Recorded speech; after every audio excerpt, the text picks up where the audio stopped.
তুই কেন করিস যে খুব শখ? খুব শখ না কি আমি তোর কি শখ হচ্ছে নাকি? না ওইটা না। আরে ভাই আপনি নেগেটিভ দিক যাচ্ছেন কেন? মানে ইউটিউব করার জন্য খুব শখ। এই যে আবার বন্ধ করে দি, এখনই কাটবি, তাহলে আমি প্রতিবেদন করব না। এইটা আমার চ্যানেল। খুশি? হ্যাঁ আপনি খুশি তো আমি খুশি। আপনি খুশি, আপনিও মজা পাচ্ছেন, আমিও মজা পাচ্ছি। স্যার কি অবস্থা, কেমন আছেন? ভালো আছে কি ইনশাআল্লাহ। নাম আপনার? আলিপা। আলিফা। আপনার তো অনেক আগে আপনার সাথে বেশ ভালো মজা করে একটা ভিডিও বানাইছিলাম, তাই না? হ্যাঁ ভাই। বেশ আপনি খুব মজার লোক। দিনকাল কেমন চলতেছে? দিনকাল এই যে চলতেছে এখনো বিয়ে সামথিং শাদী আর হইলো সামথিং। হ্যাঁ না? বিয়ে শাদী আর হইলোই না? না ভাই, হইতেছে না তো। মনের মানুষ পায় 2 মাস 3 মাস কথা বলে সে আবার চলে যায় গা। এখন কি করব? বিয়ের কথা বললে সে বলে যে আমার বউ আছে, বাচ্চা কাচ্চা আছে, ওইটা সেটা। তাও বললাম যে বউ থাক, বাচ্চা কাচ্চা থাক, বউ যদি চইলেও যায় তা বিয়ে বসবো। আর সে যদি বউ থাকতে তার কাছে কিভাবে যাব কো? তাও তার মন যদি ঠিক থাকে তাও বিয়ে বসা যায়। হাদিসে আছে যে ছেলেরা তিনটা 2টা করে বিয়ে করে।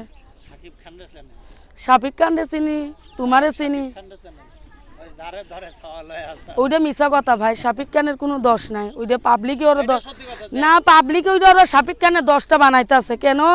ভালো একটা যদি বাংলাদেশে একটা নায়ক আসে তারে ওরা ডুবিয়ে দেয়, সেটাই। বুঝছিস? এখন এত এত শাফিক খানরা ভালো চেহারার উইতি আসেছে আমাদের বাংলাদেশে, তারে উইতি ডুবিয়ে দিতেছে, বুঝছিস? এখন তুই তোর কথা তুমি বলো। কোন যুক্তি আছে যে কেউ শাফিক খানের কোনো দোষ নাই ভাই, আমরা 100% শাফিক খান অনেক ভালো। হ্যাঁ, আমরা হলো কেউ উঠতে গেলে তারে টানে ধরে নামায়, এটা হলো আমাদের সমস্যা। তা এখন বলতেছি যে এই যে এর আগে প্রতিবেদন করছিলাম, মানে কোনো ব্যবস্থা হয় নাই? পাইছিলাম ভাই, মনের মানুষ পাইছিলাম, কথাবার্তা বললো, সহযোগিতা করেছে বুঝলা। এখন বলে যে বিয়ের শাদী করবো না, আরও 2-3 বছর থাক। তা বললাম যে 2-3 বছর থাকমু, তুমি যদি তোমার জন্য অপেক্ষায় থাকমু, তুমি যদি বিয়ের শাদী করো তাহলে তোমার জন্যই অপেক্ষা থাকমু। সে বলে যে না, আমার ঠিক নাই। তাহলে সে একটা কথা হলো ভাই, বিয়ার তো ছিল না অবিয়ে? ও তো বিয়ে করেছে, ওর বউ চলে গেছে। বউ চলে গেছে? ওর তো সমস্যা আছে। ও বিয়ে করে আপনি কি করতেন? আপনার এত সুন্দর রূপ যৌবন ওরে দিতে পারতেন? হয়তো মনে করে দুর্বল। ওরতে বলেন যে আমি ভালো একটা ধার্মিক একটা ছেলে চাই, যারা নামাজ কালাম পড়ে আপনি 5 ওয়াক্ত নামাজ কালাম পদ্মায় রাখে। হ্যাঁ হ্যাঁ। কি হ্যাঁ? তাহলে এখন আমার তোর তোর কথাতে আমি ধরলাম না, তোর পরে ধরবো। এই যে এখন কথাতে, এই যে এখন ওইটাই যে ওর তুমি যেইভাবে কথাটা বললে ওটা আমি কার দিতে পারতাম। আসলে থাক, কার দিয়া কোনো লাভ নাই, এখন এইভাবেই চলতেছি, বলো না। তাই বলতেছি যে মানুষ এখন তো বয়স হয়ে গেছে, একটা ভালো ছেলে বলি নামাজ কালাম দেখে, ধার্মিক একটা ছেলে দেখে বিয়ে শাদী করে এমনটা করতে পারতেন। আমি তাই বলতেছি। যার সাথে আপনার সম্পর্ক হয়েছিল তার কি বাসা কইছিল? বাসা আমাদের লোকে, মানে আমাদেরই ছেলে, আমাদের ছেলেদের সাথে আমার বিয়ে হয়েছিল। আর তুমি যেটা বলতেছো যার সাথে সম্পর্ক করছে সে প্রবাসী ভাই। সেটার কথা বলতে। ও সে থাকতো কে দেখুন দেশে? পাওয়া যাবে না? না ভাই, না ভাই, নাম বললে না ভাই, নাম বললে চাকরি থাকবে না ভাই, ও চাকরি থাকবে না। আচ্ছা, তো যদি কেউ আপনার সাথে যোগাযোগ করতে চায় তাহলে কি ব্যবস্থা আছে?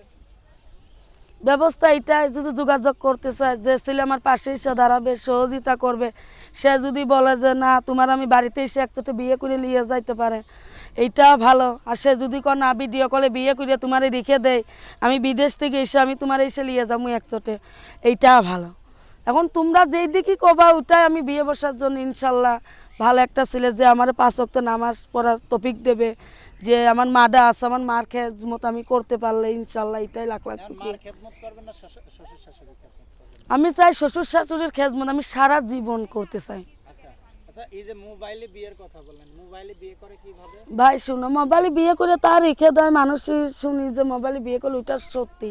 আমাদের যদি কাবিন ঘরে যদি কলম খাতার মধ্যে যদি বিয়ে হয়, আর এটা কেন মোবাইলে কেন হুজুর নিয়ে বিয়ে হবে না? মোবাইলে কেমনে হয়? মোবাইলে কেমনি, তুমিও ভিডিও হয় আমারও ভিডিও হয়, এইভাবে মানুষই মোবাইলে বিয়ে করে। আমরা যেমন অফিসে ঢুকি, সেখন কলমে একটা সই দিয়ে দেয়, ওইটা বিয়ে হয়ে গেল। আর এটা যেমন মোবাইলের মধ্যে একটা বলে যে কবুল, ওটা হয়ে গেল বিয়ে। আপনার নাম কি যেন বলছিলেন? আলিপা ভাই। আচ্ছা আলিফা আপা, যদি কেউ আপনার সাথে যোগাযোগ করে, হ্যাঁ, তো মোবাইল নাম্বার আছে বা আপনার বাড়ি আসার ঠিকানা আছে? আছে, মোবাইল নাম্বার আছে, তুমি একটু বলে দিবা। বলে দেবো, মানে ভিডিওতে দিয়ে দেবো দর্শক? হ্যাঁ হ্যাঁ, ভিডিওতে দিয়ে দিবা। আলিফা আপার মোবাইল নাম্বারটা ভিডিওতে দিয়ে দেবো। আপনার বাসা কোথায় এমনিতে? বাসা হচ্ছে সাভার সাবার কোথায়? সাবার আরাপাড়া। আরাপাড়া। আরাপাড়া আমার বাড়ি। এসে আপনার কথা বললেই চিনবো সে। হুম। আচ্ছা, তো আপনার ফ্যামিলিতে কে কে আছে? আমার ফ্যামিলিতে আমার মা আছে, আমার বাবাটাই তো অসুখ, বলছিলাম আগেও বলছিলাম যে আমার বাবাটা স্ট্রোক করছে, ইনশাল্লাহ এখন খুব ভালো, আমার বাবা এখন অনেক ভালো, ওইটাই আমি লাখ লাখ শুক্রিয়া। দর্শক, আমরা অনুষ্ঠানে একেবারে শেষ পর্যায়ে, সবাই ভালো থাকুন, সুস্থ থাকুন। তো বিদায় নেওয়ার পূর্বে আলিফ আপা, দর্শকদের কিছু বলার আছে? না ভাই, ইনশাল্লাহ অনেক কথাই বললাম, যদি কেউ কিছু মনে করবেন না, আসলে আমরা মজা করি, হুম হুম তাছাড়া কিছু না। ওটাই ভাই। আসলে একদিনে একটু বিনোদন থাকলে এটাই আর কি